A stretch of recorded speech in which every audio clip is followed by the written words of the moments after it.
This podcast is brought to you by Aetna. Learn how Aetna is working to build a healthier world by visiting aetnastory.com. Hi, this is Trisha. Just a quick reminder before we get to our guest today that the Achieving Optimal Health Conference is on Saturday, October 26th at Georgetown University, and we really hope all of you plan to join us. You'll come and be inspired by luminaries in health and wellness and take home real strategies to improve your happiness and wellness. You can get all the information you need at achievingoptimalhealthconference.com. And now for the show. People are yearning for information, having the opportunity to encourage people and to educate people and inspire people. It's amazing to be able to say we'll carve out time to take care of ourselves. There's something for everyone. Florence Williams is a journalist who writes about the connections between people, health, and nature. She is the author of The Nature Fix, Why Nature Makes Us Happier, Healthier, and More Creative, as well as Breasts, A Natural and Unnatural History, which won the 2012 Los Angeles Times Book Prize, the 2012 Audie Award, and a notable book of 2012 by the New York Times. Please welcome best-selling author Florence Williams to Health Gig. I'm so happy to be here. Florence, we know you're a journalist, but tell us a little bit about yourself and how you got into this work about the benefits of nature. Yes, thanks for asking. I really started out as an environmental journalist. My first job out of college many years ago was working for an environmental newspaper in Colorado. And I spent over 2 decades living in Colorado and Montana, writing kind of traditional environmental stories, like what's wrong with your air, what's happening with the Forest Service, why is there a mine going in this wilderness area? And at some point, I just realized that I was curious about people. I had a baby, and I found out that there were toxins in my breast milk. It just became apparent to me that there are all these sort of hidden connections between our planetary health and our own health that weren't necessarily being discussed. And so as a journalist, I just started sort of putting people back in the equation and becoming more and more interested in environmental health. And I really see this book as kind of an extension of that. And the idea that you've made it so easy to understand that we need nature in our life. So can you talk about that? And you talk about nature being a superpower in many different ways. Can you go through that with us? Yeah, absolutely. The story really came out of kind of a personal narrative, which is that I moved from the beautiful mountains of Colorado and Montana to the heart of Washington, D.C. I felt like this kind of stress bomb went off in my own brain, where I felt more anxious and I felt more depressed and I had trouble sleeping. And I really just started to think about what I had lost in terms of that connection to nature. And it made me really curious about what the journalist Richard Louv has called nature deficit disorder. You know, was this a real thing? And what did the science have to say about it? As a science journalist, I really was curious about what the data had to say. And it turned out that there was new research coming out from around the world where scientists were really able to take new tools into the field in order to measure, what was happening to our brains and bodies in these different environments. So I got an assignment from Outside Magazine and then another one from National Geographic.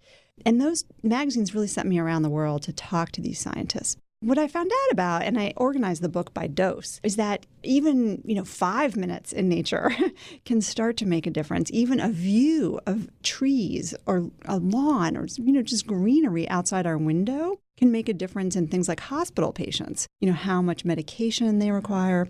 And then after 20 minutes in nature, our blood pressure starts to drop. Our respiration can slow. Our nervous systems really respond. Does it have to be a certain part of nature? I mean, what's nature? When you're talking about nature, can it be a tree in the middle of a street? How do you define it? That is such an important question. Because I moved here from Colorado, my initial definition of nature was kind of mountains. Yeah, I was kind of a snob. It's vast open spaces. Right. I want, a snow-covered peak and no people around and an incredible sunset. But I have since learned how to have a much more generous definition of nature. And in fact, Oscar Wilde has this lovely definition where he says, nature is really just a place where birds fly around uncooked. And I started to really sort of acknowledge that, yes, there is nature in our cities. We have beautiful trees. We have parks and green space. We still have sunsets. Sometimes we have the stars, not as often as we'd like.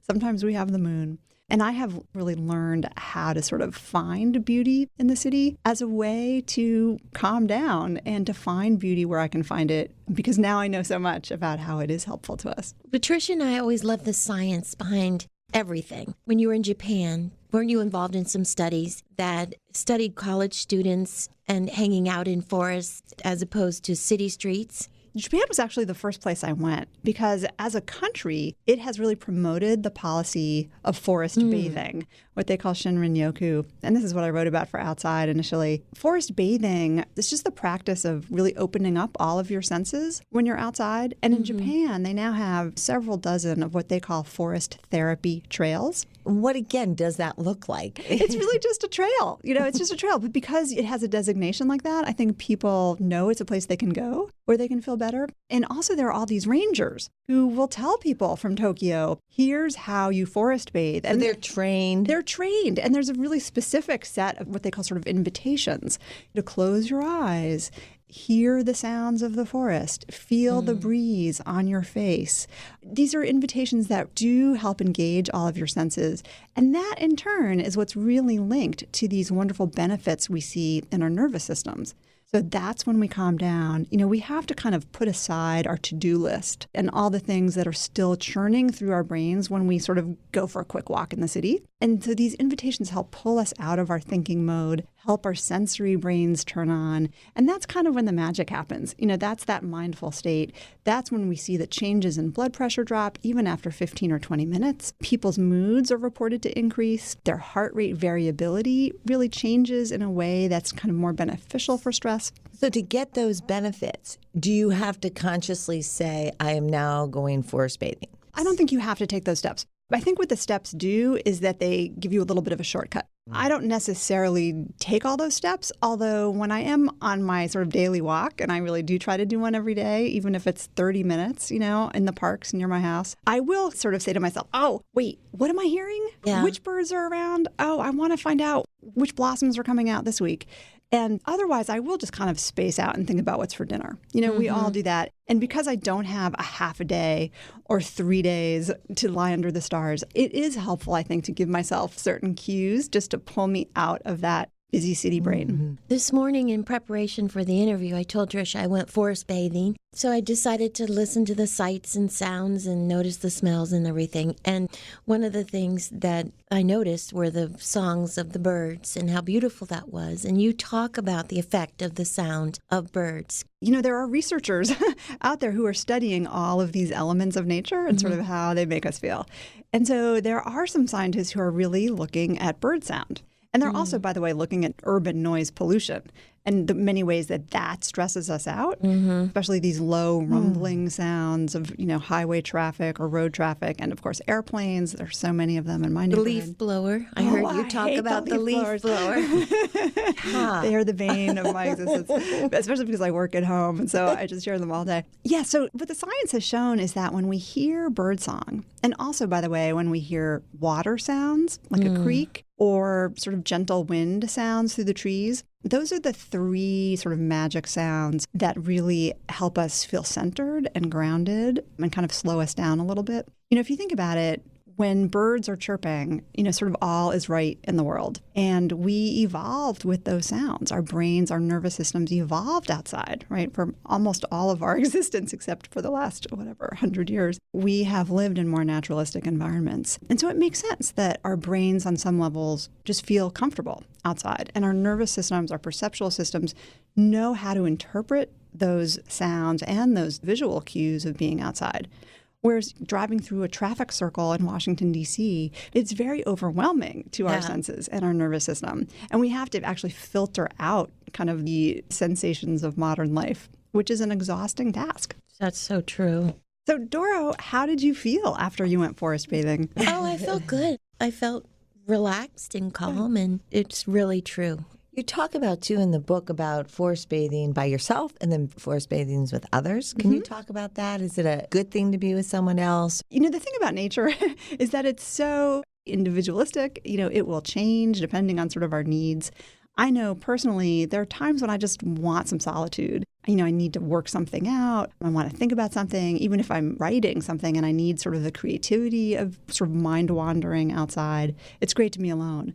But, we know that there are so many incredibly positive benefits of social interaction, social engagement, time with friends, having these shared experiences that aren't mediated by a device or by a screen, where we can actually laugh together and read the emotions in each other's faces. And time outside is very, very bonding for people. When you also talk, and we said this earlier, the superpowers of nature. And when you say that, you have the science behind it, right? So can you kind of go through it? Like, what is a superpower that it does to our brain? So on emotional levels, after time outside, there have been brain studies looking at people's brains after 40-minute walks or after 90-minute walks. And some of those subjects will be sent to walk in a park. Some will be sent to walk in a city. We know that certain parts of the brain associated with depression and rumination, for example, quiet down in nature. They don't quiet down after a city walk. And in fact, people report, after my 90-minute walk, I was really not thinking a lot of negative thoughts. I was thinking positive thoughts. And that benefit will last at least throughout the day, maybe a couple of days. There's a really interesting science of awe going on now. Love that. Science of awe and the space of awe. Yes. Like I say, we evolved outside, watching the sunset and watching shooting stars, feeling awe on a regular basis, feeling kind of small in the universe, feeling connected to the universe, feeling connected to each other, which also happens when we experience awe. It turns out these kinds of feelings are actually really important for our own well-being and for getting along in a community where we're not just sort of out for ourselves, which is, I think, so much what American culture kind of teaches us. When we experience awe, it's like, oh yeah, we are more than just ourselves. There's more going on here than what I'm doing to advance my career. So it's really important to have that. There's also a lot of science now in terms of cognition and creativity. So there's a neuroscientist I spend a lot of time with in Utah, Dr. David Strayer. He's done some studies showing that people improve their creativity 50% after being outside for a couple of days. He knew that he got his best ideas outside, and so he started studying it. When you say a couple of days, is that you're camping out, or is it you go out today, tomorrow? I mean, how many hours does that take, his studies? In his study, he actually looked at outward-bound backpackers. And there was another study that replicated his findings looking at canoeists. So yes, these particular groups were outside sort of 24/7 for 3 days. And now he's doing brain imaging studies looking at brain waves. And he's finding that, we're producing maybe more alpha waves, which are associated with calm and alert. And also that makes sense that would be good for cognition. And so he's finding that, again, after a few days outside. Although I wore a brainwave studying device called an EEG cap, I wore that in a number of different environments too, and I was not able to get alpha waves in my city park because probably it was so noisy for me, and I get annoyed by noise, I think more than a lot of people. But I was able to get them in the wilderness and on a quiet lake in Maine, for example. And then there are these psychological benefits where we just become in a better mood when we're outside. We are easier to get along with. We are less short-tempered. We actually have an expanded perception of time. So we feel less impatient, less harried. And how important is that? So if we can have a little reprieve from it, the benefits are really vast. Back to the awe, not everybody can be in Boulder. Right. And can you tell us how cities are creating spaces of awe? Yeah, I think a lot of enlightened cities are really starting to acknowledge that it's important for our well-being to have more trees. For example, a number of cities in the United States are in these million tree campaigns, including New York City. DC is planting tens of thousands of trees right now. There's actually a biophilic city movement in DC and in a lot of places where planners and designers are looking at things like how to improve stormwater drainage through greenery, through having sort of nicely landscaped swales for redirecting stormwater. And we're seeing more rooftop gardens. Enlightened employers, like Facebook, have walking trails basically on their roof, as well as break rooms inside facilities. Google has these facilities all over the world that have break rooms filled with huge plants. And even indoor plants are associated with some states of restoration and relaxation. And I was going to ask you, for people who can't get outside, how do we bring the outdoors in? What are people doing? And I guess they're doing it at Facebook. Yeah, they are. And I also love that many architects now are embracing some of these concepts of biophilia. So they're designing spaces with more natural daylight.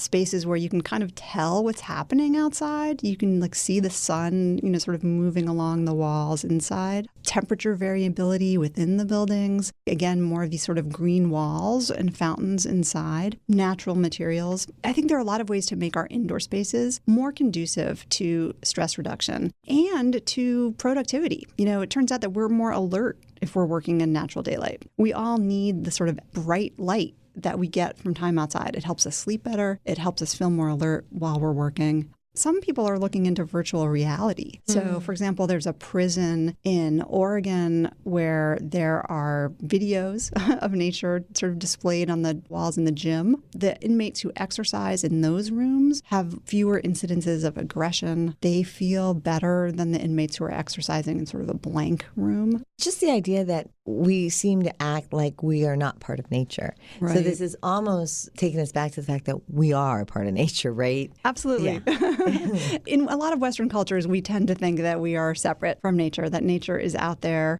If anything, we can conquer it and exploit it and benefit from it. But one thing I learned while traveling, throughout other cultures in the world is that there's a more integrated sense of nature being part of daily life. There are many parts of Asia where there are lots of plants that are brought indoors. The Zen garden movement is, a little bit of nature sort of in everyday life, floral arrangements. I mean, it's just really interesting. You don't have to have a wilderness area or even a park to feel like you have some connection to something natural. How do you encourage people who are disinclined to go outside?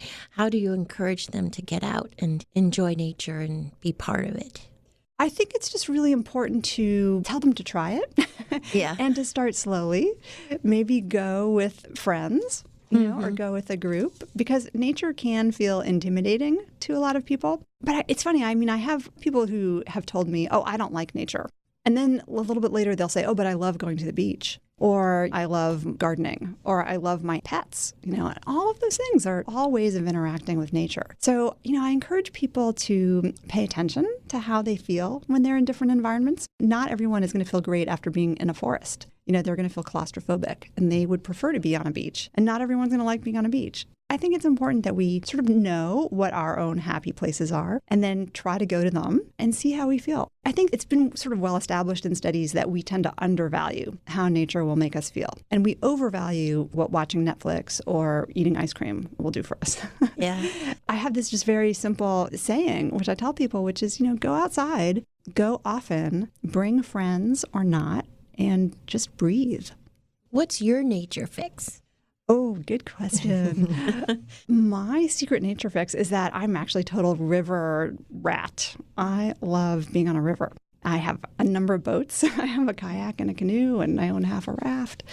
And I go out on the Potomac here sometimes in D.C. I also am fortunate I get to still go out west sometimes and go on river trips. I think there's just something about hearing the water that makes me really happy. And I think this is actually really important. The metaphors of the river really respond to me. But I think all of us can find helpful metaphors in nature. We see these areas that may have been clear-cut or even burned down or in some ways ravaged, and yet nature comes back, right? It's so resilient. That's a really, really powerful message. The seasons go on, life continues, and there's always renewal. Always renewal. And also, when you realize that the trees, and Dora, you talk a lot about this, how the trees are interconnected underneath, that there's a whole system underneath. I love that.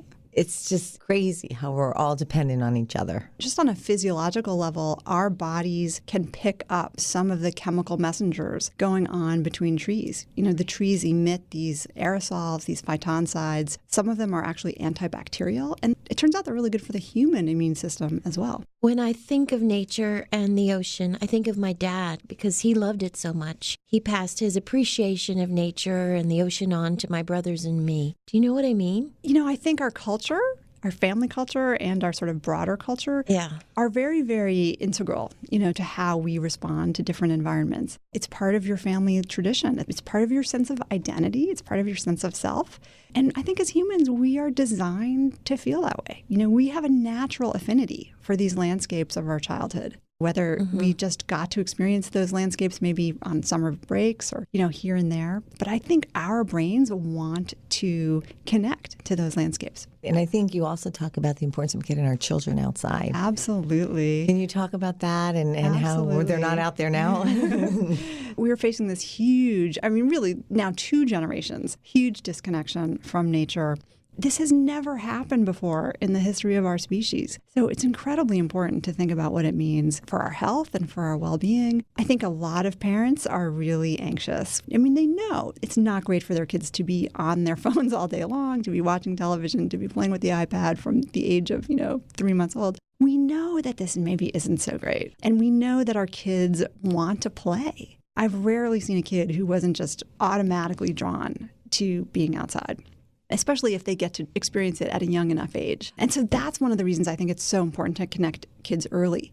Because if you miss that opportunity, then nature is going to feel more unfriendly and more unfamiliar. And yet, if kids can actually learn to feel connected to nature, it's a gift that will last them their entire lives. They will know there's a way for them to feel calmer, for them to experience joy, for them to connect to something outside of themselves. And they know how to play, which is so important. Trish and I talk a lot about mindfulness and meditation. We're big believers in the practice, but not everybody can sit on a pillow and meditate. And so we know that nature can be an option for some people. Can you talk about nature as a meditation? Mindfulness has been linked sort of intuitively, but also through many, many brain studies to well-being. Part of that is because you're able to be mindful just in a space. You're able to enjoy the present moment. You're able to notice what's around you. And nature is really a natural way to become mindful in a space. And I mentioned those invitations to sort of close your eyes and listen to the songs of the forest or wherever you are. What is that? That's really just being mindful. It's not necessarily repeating a mantra or trying to sort of empty your mind in a way that people who meditate are pretty good at doing quickly. But I think that being in nature is kind of an easier, more accessible way for a lot of people to, in fact, enjoy the benefits of that mindfulness. And nature is always available, right? I guess if you're in the city, as you said, you kind of have to create it. The pop-up parks that are coming up, do you have any thoughts on those? I love this impulse to sort of green our cities. Nature is sort of available, but let's face it, it's not equally accessible for everyone. There are a lot of social justice issues when you look at who lives in the neighborhoods with the nice trees and who doesn't, which schools have the nice yards, who's going to summer camp, right? A lot of serious injustices there. And if we really acknowledge that nature is not a luxury, but actually a necessity for being our best human selves, it's imperative that we figure out how to bring nature into all these neighborhoods or how to help get kids and community members able to experience better quality parks, more parks. In a lot of cities, including DC, there are nature deserts or park deserts in a way that there are food deserts. Yeah, like food deserts. And so I love this initiative now. The Trust for Public Land is, one of the organizations that's actually mapping where these park deserts are across the country and making these neighborhoods a priority. Their goal is really beautiful, I think, and it's that, everyone has a right to live within a 10-minute walk of some green space. That would be awesome. Wouldn't that be awesome? Yeah, that would be. And a pocket park to start. Yeah, it's in the right direction. Finland. Yeah, can you talk about Finland? Yeah. The adults in Finland sort of live like they're at Waldorf preschool all the time. They go outside and they hold hands and they sing songs and they have picnics and they go berry picking. I'm probably going to get a response from someone in Finland who's going to be mad at me for stereotyping them. But it's just a culture that's still very connected to nature. And part of that is because they industrialized a lot later than a lot of countries in Europe. But like everywhere, people in Finland are more depressed. They're more obese. There's more diabetes. They are spending more time inside, just like everyone. Public health officials have been studying how do we prevent some of these Western epidemics.